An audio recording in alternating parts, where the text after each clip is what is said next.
საერთოდ უშიშროების სპეციალური უწყებები და სამსახურები დამახასიათებელია იმპერიების ან ზესახელმწიფოებისთვის, რომლებიც გარდა საკუთარი არეალისა აკონტროლებენ გარემომცველი სამყაროს რაღაცა ნაწილს, გარკვეულ სეგმენტს და სჭირდებათ საკუთარი გავლენის გასაძლიერებლად, მათ შორის შესაბამისი სამსახურებიც.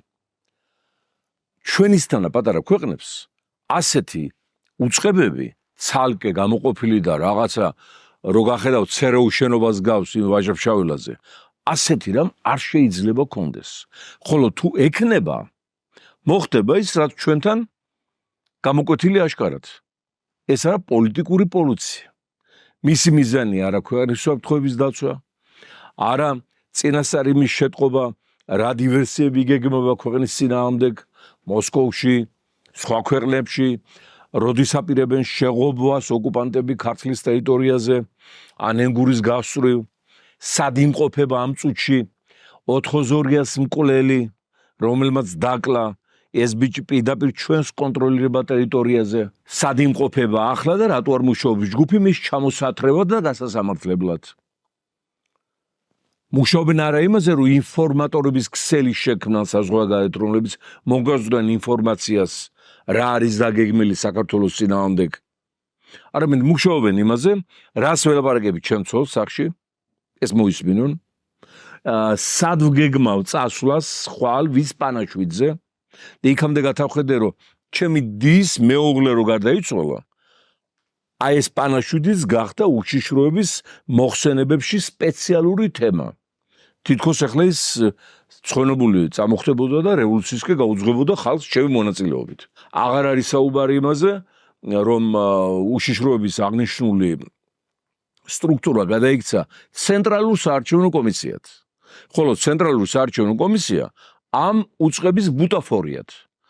არჩევნებში ვინ რამდენი ხმარ უნდა აიღოს, ვინ რამდენი უნდა აიღოს, ვინ უნდა შევიდეს პარლამენტში, ვინ რა თანამდებობაზე უნდა დაინიშნოს საერთო სამთავრობო სტრუქტურებში, ყველაფერის ფილტრაცია ხდება უშიშროების სამსახურში და ეგეთი, პირდაპირ გეტყვით, კომუნისტების დროს არ ყოფილა ასეთი ტოტალური კონტროლი. ანუ ფაქტურად ჩვენ მივიღეთ 30-იანი წლების NKVD ამ უწყებაში არსებული კონსტიტუციური უსაფრთხოების დაცვის დეპარტამენტი პირდაპირ პარტიებზე კონტროლის სამსახურია, რომელსაც ევალება გაიგოს წინასწარ რითს უნდგავთ, ვინ არის ჩვენი კოორდინატორი რაიონში, როგორ იმუშაონ მის გადაბირებაზე, ერთ-ერთმა მეხანძრემ ხონში გაგა გუგავას ნათესავმა, რომელსაც მე საერთოდ არ ვიცნობ.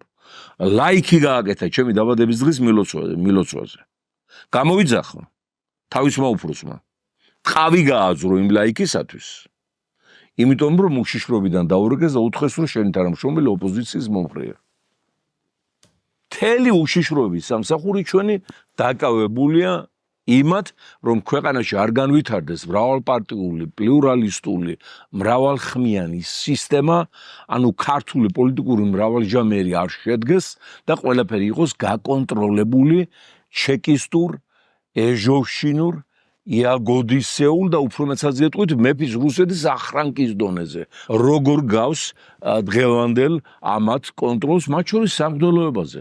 მეუფეთ უმრავლესობა არის კომპრომენტაციის ქვეშ მოქცეული, ფარული გადაღებებიდან დაწყებული ვიდეო-აუდიო ჩანაწერები, პროვოკაციები და მათგან მართულია ამის გამო. ამიტომ რომ დაავალებენ იაკობს გავარდება ოკეანის იქით, ჩავარდება სახელმწიფო დეპარტამენტში რეჟიმის გადასარჩენად. ნუ ახლა ეს ანეკდოტია რა თქმა უნდა, მაგრამ რეალურად ხელის ბიჭებად აქციეს სინოდის წევრები. მონაგონია ცეკას ეკონომიკური განყოფილება იმ გარემოებასთან შედარებით, რასაც სუსი აკეთებს ბიზნესის მიმართ. ყველა ბიზნესმენი, მათი მაპატე დამთქნარება, გადაადგილება, გადარიცხვა, ტრანზაქცია საშინელ კონტროლზე აყვანილი. კაი დედიშვილია, რომელიმე ბიზნესმა დააფინანსოს მათი ნებართვის გარეშე ოპოზიცია. ალბათ ესეთი შიდა პოლიტიკური, პოლიციური, რეპრესიული სისტემა არ არის, თუ არ ჩავთვლით, რა თქმა უნდა, მოსკოვს, რუსეთს, ბელორუსს, სწორედ ამიტომ აქვს ბელორუსის KGB-სთან ინფორმაციის ურთიერთგაცვლაზე ოფიციალური ხელშეკრულება დადებული და სწორედ ამ არხით მიედინება მთავარი ინფორმაციები იქი და აქეთ. მათ შორის ჩვენ სპეცრაზმელებს, რომლებიც მონაწილეობდნენ სამხედრო კონფლიქტებში საქართველოს ტერიტორიაზე და მათ შორის ერასა და ავღანეთში. აზერბაიჯანში აქვს ალიევს ესეთი სამსახური, მაგრამ იქ ადამიანები ცხოვრობენ და პენსიას გავს და სამსახურები აქვს და ნავთობია და გაზია და ტრანზიტია და ეს სოციალური სიდუხჭი აღარ ემატება ამ ტოტალურ პოლიციურ კონტროლს. აქ ყველა უბედურება ერთად არის თავმოყრილი და უბედურების სათავეში დგას სუსი, რომელიც დღეს გადაიქცა სახელმწიფო მმართველობის უმაღლეს ცენტრად და ივანიშვილი სუსით მართავს ქვეყანას სახელმწიფო ინსტიტუტებს, უშიშრობიდან ეუბნებიან პარლამენტის თავმჯდომარეს, უშიშრობიდან ეუბნებიან სასამართლოს თავმჯდომარებს, უშიშრობიდან ეუბნებიან მინისტრებს და უშიშრობას ავალებს ბიძინა ივანიშვილი. ესეთი მმართველობა სპეცსამსახურებით არ იყო ვიმეორებ ლენინის და სტალინის დროს.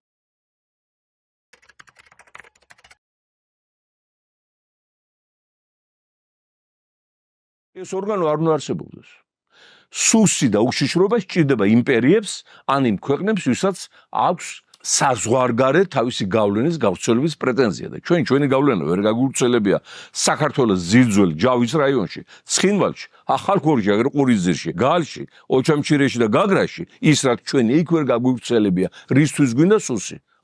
გვინდა იმისათვის, რომ ნათელაშვილს კარგად უთვალთვალონ და რეჟიმისათვის სხვა მიუღებელ პოლიტიკურ ლიდერებსა და პარტიებს. მხოლოდ ამისათვის. არაფერი ფუნქციების შესრულება არ არის საჭირო, არსებობს პოლიცია, თუ რამეს დავაშევებ, აგერ ქიდამაკავებენ, არსებობს პროკურატურა, რომელიც ამ დაკავების სისწორეს გააკონტროლებს, არსებობს სასამართლო, რომელიც მომიჯის ან არ მომიჯის, ხოლო უწყებებში შეიძლება შეიქმნას განყოფილებები და დეპარტამენტები, რომელიც იმუშავებს შიდა უსაფრთხოების ხაზით პოლიციაში და სამინისტროში, სამხედრო უსაფრთხოების და კონტრდაზვერის ხაზით თავდაცვის სამინისტროში.